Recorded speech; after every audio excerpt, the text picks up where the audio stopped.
En 1853, entre las ruinas de una ciudad muerta en lo que hoy es Irak, unos arqueólogos sacaron 12 tablillas de arcilla del polvo. Estaban cubiertas de un idioma que casi nadie en el mundo podía leer. Pasaron casi 20 años hasta que un hombre logró traducirlas. Y cuando lo hizo, el cuarto se quedó en silencio. Era la historia de un rey que todos creían inventado. Palabra por palabra, ese rey había existido. Y no es el único. Durante siglos, archivamos como fantasía relatos que en realidad alguien vivió, vio y contó como pudo. Hoy vas a conocer 8 leyendas que el barro, el mar y la ciencia terminaron confirmando. Algunas te van a sorprender, pero quédate hasta la número 1. Esa no solo resultó ser real, es la que te va a hacer mirar cada leyenda que escuchaste en tu vida con otros ojos. Empecemos. Número 8. Gilgamesh, el rey que existió de verdad. Ya conoces la historia, aunque no sepas que la conoces. Un rey tan poderoso que decían que era 2/3 Dios. Un hombre que peleó contra monstruos, cruzó océanos y buscó hasta el fin del mundo el secreto de la vida eterna. Una historia tan antigua, tan exageradamente detallada, que los académicos la metieron en un cajón y siguieron de largo. Mito. Un cuento más, salvo que había un problema. Esas 12 tablillas de Nínive no eran poesía suelta, eran el poema de Gilgamesh, uno de los textos más antiguos jamás escritos por un ser humano. Anterior a la Ilíada por más de 1000 años. Y mientras los traductores avanzaban, encontraron algo que les heló la sangre. El poema describía un diluvio que arrasó el mundo, un hombre que construyó un barco, animales subidos de a pares, una paloma soltada para buscar tierra firme. Un relato calcado al del Arca de Noé, escrito siglos antes que la Biblia. Pero el verdadero golpe vino después. Porque entre las listas de reyes que los antiguos sumerios grabaron en piedra, la llamada Lista Real Sumeria, aparece un nombre concreto. Gilgamesh, rey de la ciudad de Uruk. No un dios, un rey de carne y hueso que habría gobernado alrededor del año 2700 a.C. Y Uruk también era real. Los arqueólogos la desenterraron en el sur de Irak, una ciudad de murallas enormes, exactamente las murallas que el poema le atribuye a Gilgamesh, construidas, según el texto, por orden del propio rey. Acá conviene ser preciso. Que existiera un rey llamado Gilgamesh no significa que peleara contra monstruos ni que encontrara la inmortalidad. Eso sigue siendo leyenda, pero el hombre, la ciudad, las murallas, el diluvio en la memoria de su pueblo, todo eso era real. El problema con la palabra casualidad es que es cómoda. Y la comodidad tiene un defecto. Te frena justo antes de hacer la siguiente pregunta. Porque si la historia más vieja jamás escrita, esa que cada generación de eruditos despachó como pura fantasía, esconde un rey real, una ciudad real y un diluvio real, ¿qué te dice eso sobre la próxima leyenda que todos se apuraron a descartar? Número 7. Ubar, la Atlántida de las arenas. Durante siglos, si una historia no se podía desenterrar con una pala común, los historiadores le ponían una etiqueta y cerraban el caso. Fábula. Y pocas historias fueron descartadas con tanta dureza como la de Ubar. Según las escrituras antiguas y el folclore beduino, Ubar era una ciudad fabulosamente rica escondida en lo más profundo de las arenas de la península arábiga. Una potencia comercial levantada sobre un solo negocio. El incienso, una resina que en el mundo antiguo llegó a valer más que el oro. Se decía que sus habitantes se volvieron tan soberbios, tan corruptos, que la ciudad entera fue tragada por la arena como castigo, desaparecida. Sin dejar rastro, una historia perfecta para asustar viajeros. Demasiado perfecta para ser verdad. Salvo que, a principios de los años 90, un grupo de investigadores hizo algo que ningún beduino había podido hacer. Miraron el desierto desde el espacio. Usando imágenes satelitales y radar de la NASA, lograron ver lo que era invisible a ras del suelo. Antiguas rutas de caravanas, borradas hace siglos, que convergían todas en un mismo punto perdido en el desierto de Omán. Cientos de senderos apuntando al mismo lugar, como las líneas de una telaraña. Algo importante había estado ahí. Excavaron. Y encontraron las ruinas de una fortaleza con torres. Un asentamiento construido junto a un pozo de agua, justo sobre las antiguas rutas del incienso. Pero lo más inquietante fue por qué la ciudad había desaparecido. El asentamiento estaba edificado sobre una enorme caverna de piedra caliza. Y en algún momento, el techo de esa caverna colapsó. La ciudad, literalmente, se hundió en la tierra, tragada por el suelo, exactamente como decía la leyenda. Acá la honestidad importa. Hay arqueólogos que discuten si este sitio es la Ubar de los relatos, o simplemente un importante puesto de caravanas. Ese debate sigue abierto, pero lo que ya nadie discute es que en ese punto exacto del desierto, donde la tradición decía que hubo una ciudad tragada por la arena. Había de verdad una ciudad, y de verdad se la tragó la tierra. El desierto guardó el secreto durante 1000 años. Hizo falta salir al espacio para encontrarlo. 6. Heracleion, la ciudad que se tragó el mar. El historiador griego Heródoto, hace 2500 años, escribió sobre una ciudad portuaria magnífica en la desembocadura del Nilo. Una ciudad donde, según él, había estado el mismísimo Heracles. Una ciudad de templos colosales, de comerciantes de todo el Mediterráneo, de barcos cargados de oro. La llamó Heracleion. El problema es que nadie la encontraba, ni una piedra, ni una columna. Durante siglos se asumió que Heródoto, como tantas veces, había exagerado o directamente inventado una ciudad fantasma de un escritor con demasiada imaginación. Salvo que Heródoto no había inventado nada. Solo que la ciudad no estaba donde nadie pensó en buscar. Estaba bajo el agua. En el año 2000, un arqueólogo submarino y su equipo rastreaban la bahía de Abukir, frente a la costa de Egipto, cuando sus instrumentos detectaron formas en el fondo del mar. Bajaron, y lo que la oscuridad les devolvió los dejó mudos. Estatuas de 5 metros de altura, todavía de pie en el lecho marino, columnas de templos, bloques de piedra con inscripciones, decenas de barcos antiguos hundidos, joyas, monedas de oro, tablas con escritura, una ciudad entera, completa, congelada en el tiempo a varios metros bajo la superficie, intacta, esperando. Era Heracleion, exactamente donde el mar la había escondido. Las inscripciones confirmaron el nombre sin lugar a dudas. La ciudad había sido durante siglos el principal puerto de Egipto hacia el mundo griego, una metrópolis riquísima. Y en algún momento, hace más de 1000 años, una combinación de terremotos, subida del nivel del mar y un suelo que se licuó bajo su propio peso, la hizo deslizarse entera hacia el fondo del Mediterráneo. No quedó nadie para contarlo. Solo quedó Heródoto, al que durante siglos tratamos de mentiroso. Pensá en eso un segundo. Una ciudad que considerábamos puro mito griego pasó más de 1000 años intacta, en silencio, bajo el agua. A pocos kilómetros de una costa que recorrimos millones de veces, esperando, y nadie miró hacia abajo. ¿Cuántas otras estarán esperando todavía? 5. El rey Midas, el hombre detrás del oro. Todos conocemos la maldición. Un rey tan codicioso que pidió que todo lo que tocara se convirtiera en oro. Y los dioses, crueles, se lo concedieron. Su comida, su vino, hasta su propia hija quedaron transformados en metal frío. Una fábula sobre la avaricia, perfecta para enseñarles una lección a los chicos. Un cuento moral. Nada más, salvo que Midas existió. No el toque mágico, eso es leyenda. Pero el rey, el hombre con ese nombre, gobernó de verdad. Se llamaba Midas, era rey de Frigia, en lo que hoy es Turquía, y reinó alrededor del siglo VIII a.C. ¿Cómo lo sabemos con tanta certeza? Porque no aparece solo en los mitos griegos, aparece en los registros del Imperio Asirio, una de las civilizaciones más obsesivamente burocráticas de la historia, que lo menciona por su nombre como un rey poderoso y real, con el que tuvieron tratos. Y después está su tumba. En 1957, unos arqueólogos excavaron un montículo gigante en la antigua capital frigia, Gordion. Cavaron a través de toneladas de tierra y piedra hasta llegar a una cámara de madera sellada, intacta, que llevaba más de 2700 años cerrada. Adentro encontraron el esqueleto de un hombre de unos 60 años, rodeado del ajuar funerario real más rico de su época. Muchos creen que esos huesos pertenecen al propio Midas o a su padre. ¿Y el oro? Esa parte también tiene una raíz real.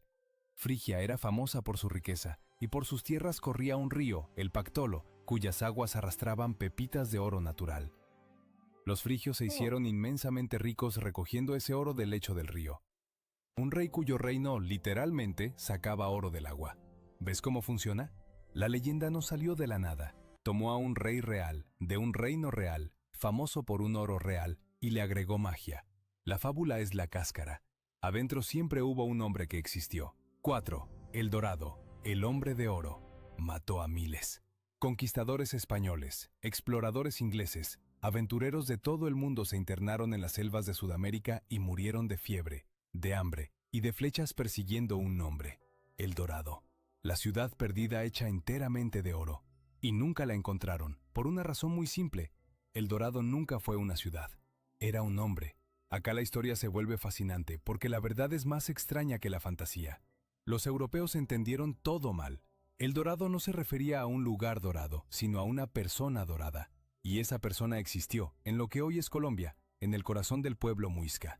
El ritual era este: cuando un nuevo jefe muisca asumía el poder, lo llevaban hasta una laguna sagrada en lo alto de las montañas, la laguna de Guatavita. Ahí desnudaban al futuro cacique y le cubrían el cuerpo entero con polvo de oro, hasta que brillaba como una estatua viviente bajo el sol. Después lo subían a una balsa, lo llevaban al centro de la laguna, y desde ahí arrojaba ofrendas de oro y esmeraldas a las aguas como tributo a los dioses. El hombre dorado, el dorado. Durante siglos esto sonó a invento de los conquistadores para justificar su codicia, hasta que, en una cueva cerca del pueblo de Pasca, alguien encontró un objeto que lo cambió todo. Una pieza de oro pequeña, exquisita, de orfebrería muisca. Una balsa en miniatura, con una figura central más grande rodeada de sus acompañantes. La escena exacta del ritual, fundida en oro por los propios muiscas siglos antes de que llegara ningún europeo. Hoy esa balsa de oro es una de las piezas más preciadas de Sudamérica, la prueba física de que la ceremonia del hombre dorado no fue una fantasía europea, fue real. Y lo más irónico de todo, generaciones de europeos murieron buscando una ciudad de oro que no existía, sin darse cuenta de que la verdad, un rey cubierto de oro arrojando tesoros a una laguna sagrada, era todavía más increíble que la mentira que perseguían. Número 3. Las tablillas de Tartaria, una escritura imposible. Esta es la que pone nerviosos a los expertos, y vas a entender por qué. En 1961, en un pequeño pueblo llamado Tartaria, en lo que hoy es Rumania, una arqueóloga estaba excavando un sitio neolítico cuando desenterró 3 pequeñas tablillas de arcilla. Eran modestas, del tamaño de la palma de una mano, pero estaban cubiertas de símbolos, marcas grabadas deliberadamente, ordenadas, que no parecían decoración, parecían escritura. Y ahí estaba el problema, porque según todo lo que creíamos saber, la escritura más antigua de la humanidad había nacido en Mesopotamia, en Sumeria, alrededor del año 3400 a.C. Ese era el dato sagrado, el ladrillo fundacional de la historia. La civilización empieza con la escritura, y la escritura empieza en Sumeria. Pero algunos análisis dataron el contexto de las tablillas de Tartaria en una época todavía más antigua, posiblemente siglos anterior a la escritura sumeria, lo que dejaba sobre la mesa una posibilidad incómoda: que en el corazón de Europa, gente a la que considerábamos primitiva, estuviera grabando símbolos antes de que los sumerios inventaran la suya. Acá es donde tengo que frenar y ser honesto con vos, porque es exactamente lo que un buen investigador haría. Esto está lejos de estar cerrado. Hay un debate real y serio entre los especialistas. Algunos sostienen que estos símbolos son escritura genuina, un sistema desconocido y antiquísimo. Otros, con argumentos de peso, dicen que son símbolos religiosos o de propiedad, no un lenguaje completo. Y la datación exacta de las tablillas también se discute. No te voy a vender una certeza que no existe, pero esto sí es cierto, y nadie lo discute. Las tablillas son reales, son antiquísimas, y los símbolos están ahí, grabados, esperando una explicación que, después de más de 60 años, todavía no llega del todo. Y esa sola posibilidad, que la historia de cómo aprendimos a escribir pueda no haber empezado donde nos dijeron, alcanza para quitarle el sueño a más de un experto. 2. El lago Titicaca, el templo bajo el agua. En lo alto de los Andes, a casi 4000 metros de altura, entre Perú y Bolivia, hay un lago inmenso y de un azul imposible, el lago Titicaca. Y los pueblos que viven en sus orillas tienen, desde siempre, la misma leyenda. Cuentan que mucho antes de los incas existió una civilización avanzada que vivía en estas tierras, que cometieron alguna ofensa o que llegó una gran catástrofe y que sus ciudades fueron tragadas por las aguas. Una ciudad perdida en el fondo del lago sagrado. El típico relato que se cuenta de generación en generación y que la gente seria archiva como mitología andina. Salvo que, en el año 2000, una expedición científica bajó a buscar y encontró algo. A varios metros bajo la superficie, en las aguas heladas del Titicaca, los buzos hallaron estructuras, restos de un templo, una muralla de piedra de cientos de metros de largo, terrazas agrícolas, caminos, construcciones humanas claramente sumergidas en el fondo del lago más alto navegable del mundo, hechas por manos humanas, bajo el agua. Pensá en lo que eso significa. Esas terrazas y esas paredes solo pudieron construirse cuando estaban en tierra seca, es decir, cuando el nivel del lago era dramáticamente más bajo que hoy. Alguien levantó todo eso, vivió ahí, cultivó ahí, y después el agua subió y lo cubrió todo, tal como decía la leyenda. Ahora, la cautela de siempre, porque acá es donde muchos exageran. Estas estructuras existen, eso está fuera de discusión. Se fotografiaron, se documentaron. Lo que se sigue investigando es de qué época son exactamente y a qué cultura pertenecen. Probablemente estén ligadas a la civilización de Tiwanaku, una cultura andina real y avanzada que floreció en esta zona. No hace falta inventar nada extraterrestre. La verdad ya es suficientemente extraordinaria. Una civilización olvidada construyó a orillas de este lago, y el agua se lo tragó. La leyenda decía que había algo bajo el Titicaca. La leyenda tenía razón. Y el lago todavía no terminó de mostrar todo lo que esconde. 1. La Atlántida, el núcleo real del mito más grande de todos. Y llegamos a la madre de todas las leyendas, la que durante 2400 años obsesionó a exploradores, científicos, soñadores y charlatanes por igual. La Atlántida. Ya conoces la historia, una civilización insular, poderosa y avanzada más allá de su tiempo, que en un solo día y una sola noche terribles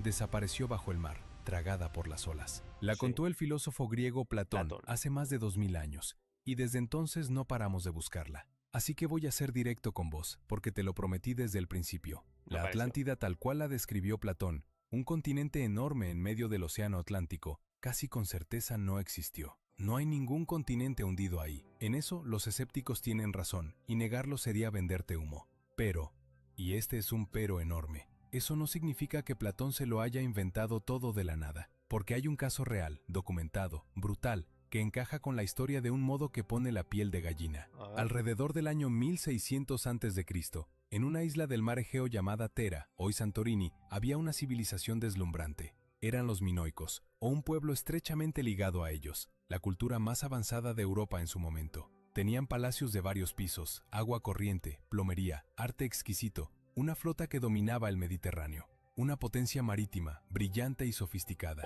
Exactamente el tipo de civilización que Platón describe. Y entonces, la isla explotó. La erupción volcánica de Tera fue una de las más violentas de la historia de la humanidad. Voló el centro de la isla por los aires.